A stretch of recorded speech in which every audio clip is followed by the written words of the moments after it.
жаулап алғаннан кейін шатранж ислам әлеміне таралып, одан әрі Еуропаға жетті. Қазіргі уақытта ол ел Иран елі деп аталады. Парсы халқы бұл ойынды өте жақсы көріп, ережелерін сәл өзгертті. Олар кейбір фигураларға жаңа ат қойды. Мысалы ретінде патшаны алсақ болады, өздерін көрген. Уәзірді алсақ болады. Одан кейін жаяу әскерлер, яғни 8 әскерді айтсақ болады. Енді келесі кезекте бізге керегі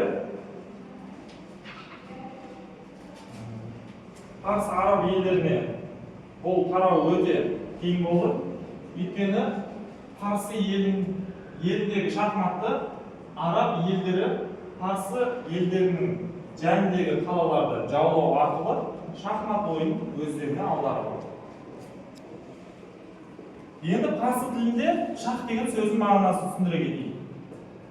Шах сөзі патша деген мағынаны білдіреді. Ал мат деген сөз ол жеңілді деген сөз. Сонда шахматтың нақты мағынасы патша жеңілді. Патшаға мат қойылды деген сөз. Кейін шахмат парсы елінен араб елдеріне тарайды. Араб саудагерлері бір елден екінші елге саяхаттау арқылы және тауар тасымалдау арқылы жаңа ойындарды және жаңа білімдерді дарытай білді. Осы шахмат арқылы Мысырға, Сирияға және Түркияға араб елдері жетті. Ал бірнеше жүз жылдан кейін шахмат Еуропаға барды. Еуропада бұл ойынды патшалар, ханзадалар және де бай шахматын ол Еуропадан келді. Парсы елінде, араб елдерінде және Үндістанда біз ойнап жатқан шахмат бөлек. Қазіргі заман біз Еуропадағы шахматпен мақтанамыз.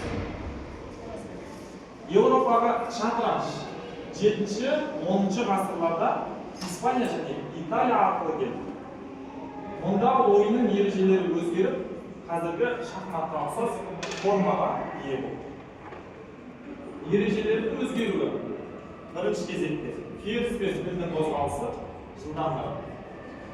Екінші рокировка енгізілді. Үшінші пешканың 2 шаршыға жүруі мүмкін болды. Яғни пешканың 2 шаршыға жүруі. Ал егер көне заманда пешка тек қана бір ғана жүре алатын болады. Олар яғни мастер болмаса өзінің деңгейін көтеру арқылы, болмаса кубок медаль арқылы өздерінің деңгейін көтереді. Шахмат ойын ойнайтын адамдар не дейді балалар? Шахматшы. Молодец, өте жақсы. Енді алдағы уақытта сендер осы шахмат ойнау арқылы аудандық, облыстық және республикалық жарысқа барулары мүмкін. Қазақстанда мықты шахматшылар өте көп. Мүмкін сендердің араларында да болашақта жақсы шахматшылар, гроссмейстерлер шығып қалуы дәл. Енді шахматтың пайдасы туралы сөйлесейік. Шахмат, неге шахмат ойнаймыз? Шахматтың не пайдасы бар? Сол туралы айтайық. Шахмат ойыны ең бірінші адамның миын жаттықтырады. Есте сақтау қабілеттері өте жоғары болады. Сосын тез ойлауға дағдыланасың. Түсінікті ма жауап? Түсінікті ма барлығына? Сосын келесі кезекте шахмат ойнайтын баланың сабағы өте жоғары болады. Осыны есесің. Зейінді болады, тәртіпке бағынады. Асықпай ойланады. Шешімді дұрыс қабылдайды. Қазіргі шахматтың қалыптасуы туралы айтайық. Ойлау мен стратегиялық дағдыларды дамытады.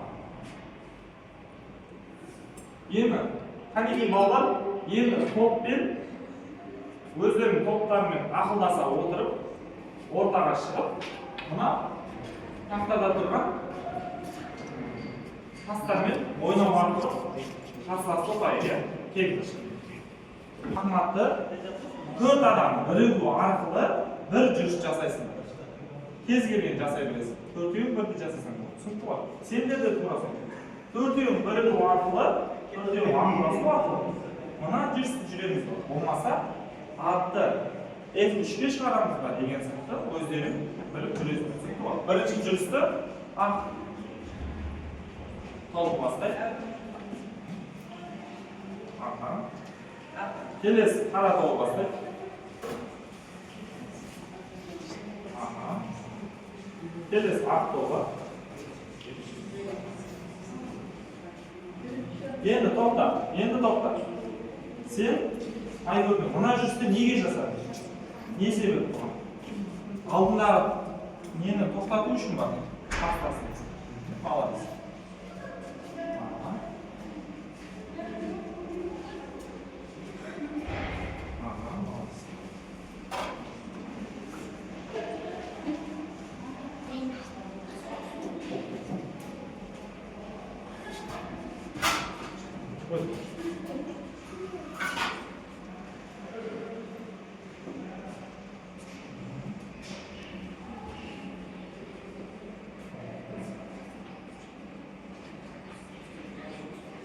Asla. Aqldasa o'tirib yurma. Bir-birini aqldasa o'tirib yurma. Asla. Mana.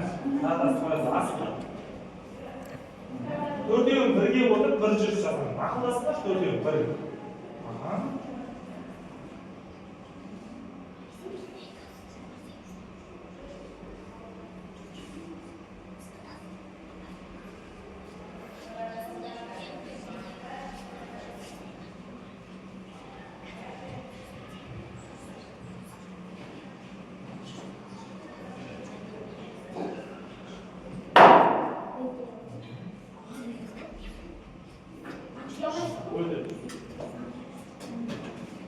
Asıqba.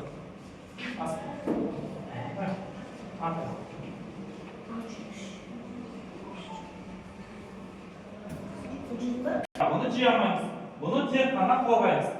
Bunu mına tasbih koyamayız. Bunu bilmeyen olmasa aldığınızda duran vazirmen olmasa kerizmin koymayalımız. Al eğer bunu koymayamayan жағдайда mat болады. Mat деген сөздің мағынасы не dedim? Жеңілді. Сонда патша жеңілді. Патша жеңілді. Мат деген қара командасы, мат мысалы ақ командасы, қара командасына мат беретін болса, онда қара командасы жеңілді. Түсінікті ғой?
Yeni kara.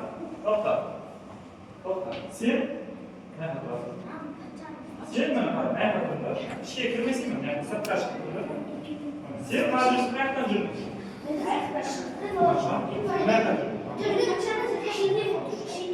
Qo'rqoq shunda. O'tdingiz.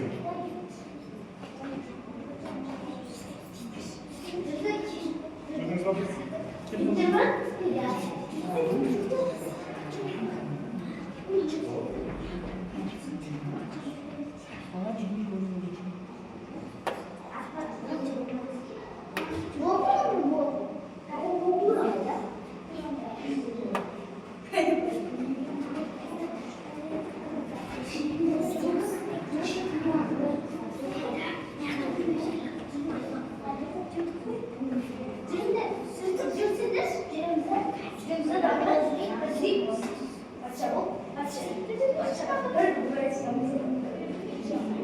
나 이거 때 맞고요.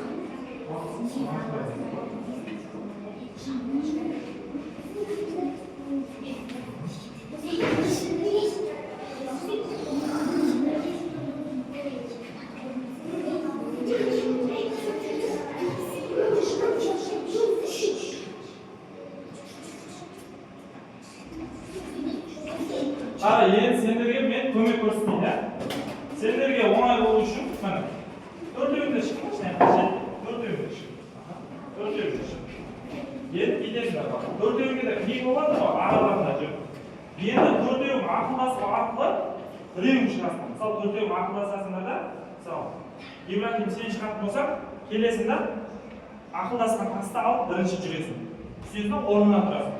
Келесі таста жүргеннен кейін, екеуің қайтадан ақылдасасыңдар да, біреуің шығасың. Түсініп қой, иә? Сол кезде оңай болады. Ал тасқа түстіңіздер. Ақылдасып ал, ақылдасып ал.